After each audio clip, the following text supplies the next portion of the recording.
Воробей и рыбка. Берег реки зарос кустарниками. Ветки у них тоненькие и очень легко гнутся. Птичкам нравится садиться на них. Ветки прогибаются до самой воды, и самые шустрые могут рискнуть, не свалившись в воду, попить водички. Однажды на ветку сел молодой, шустрый и веселый воробей. Он только недавно вылетел из гнезда, и ему было все ново и интересно. Воробью очень хотелось пить, вода же была совсем близко. Сел он на тоненькую веточку, а она наклонилась так, что он оказался почти у воды. Вдруг воробышек увидел в воде необычную птичку. Только странная она была какая-то. На ее теле не было ни одного перышка, не было даже лапок.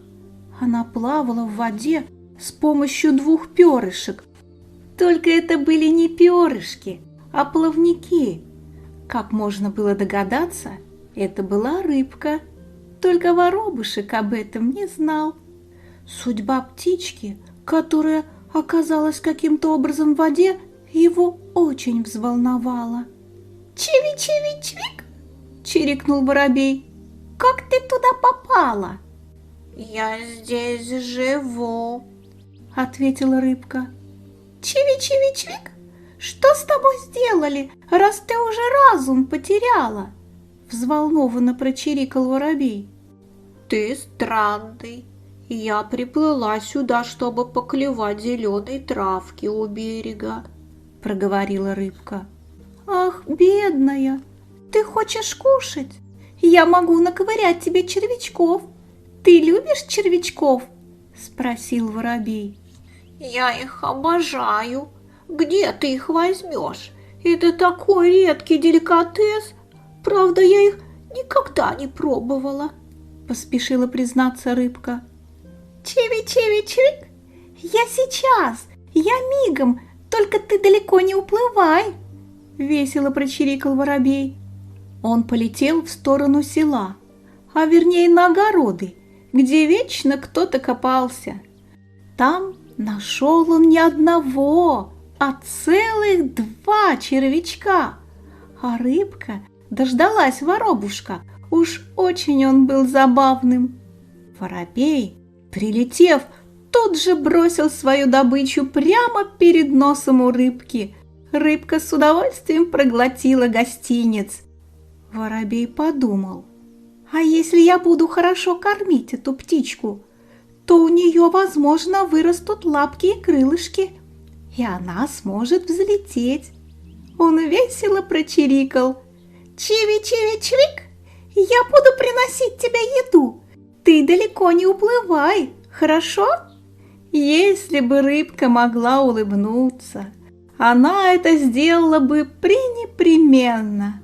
А так она, не совсем веря своим ушам, вильнула своим хвостом и юркнула в заросли. Воробей полетел добывать еду. Мама ему всегда говорила, что никого никогда нельзя оставлять в беде. И он трудился день, 2, 3, неделю, месяц. Он кормил рыбку так, как кормила его мамочка, когда он был еще птенцом. С утра и до вечера он таскал рыбке червячков, букашек, мошек.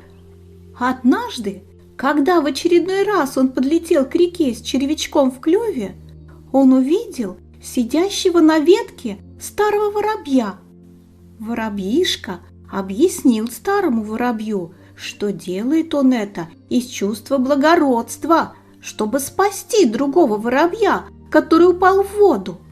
Старого воробья это совсем не удивило. Он лишь хрипло прочирикал: «Глупый ты еще! Кормишь ты не несчастного воробья, а самую обыкновенную рыбку. Она может жить только в воде. Никогда у нее не будет перьев, потому что у нее на теле чешуя, а вместо крыльев плавники». «Это неправда!» – возмутился воробьишка. «Вы старый и поэтому ничего не понимаете. Это вы глупый». Старый воробей не обиделся, только еще раз хрипло чирикнул и сказал: «Ты очень добрый, хвала твоей маме, а остальному тебя научит жизнь. Но помни, рожденный плавать, летать не сможет.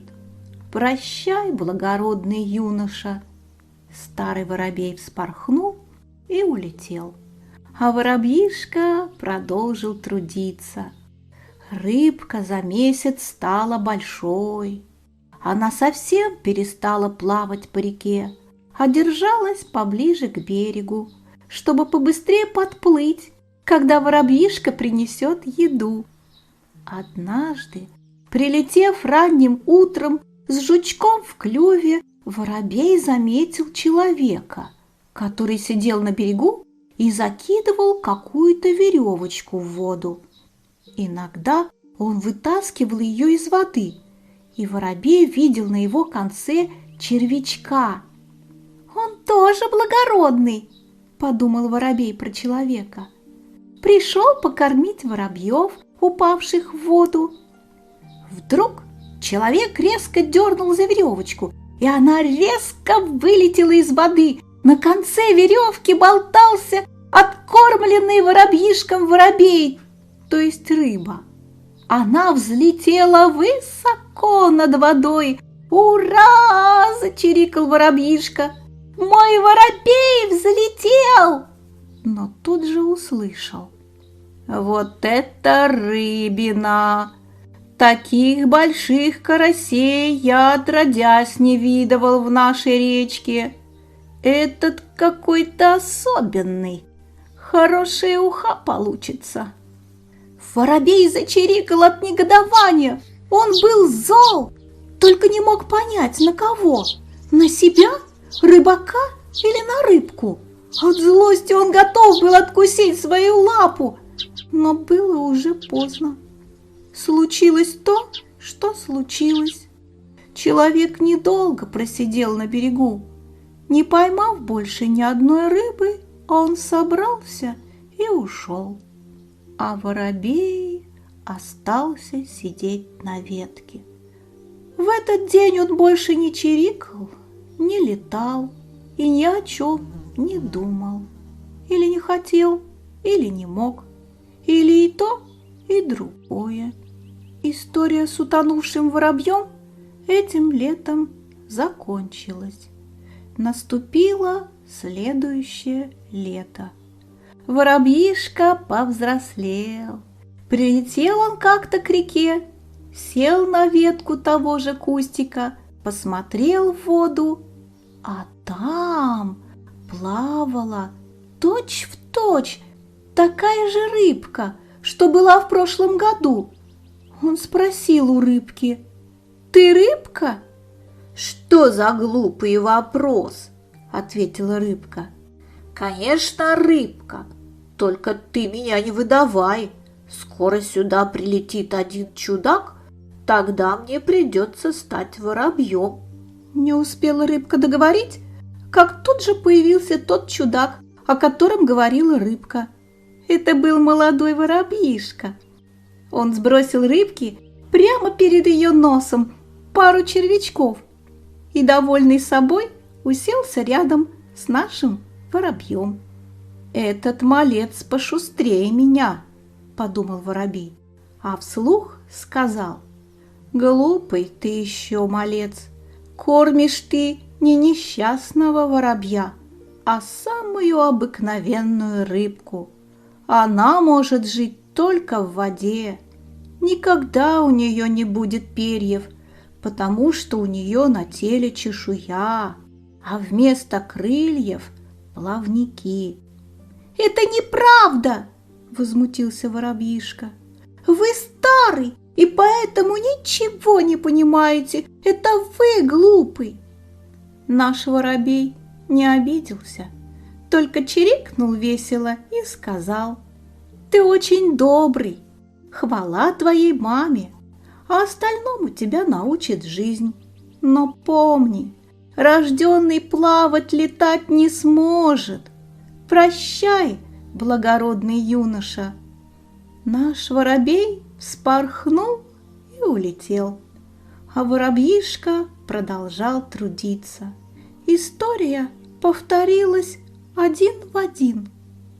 Совет мой таков: жизнь, конечно, многому научит, но советы старших надо бы слушать.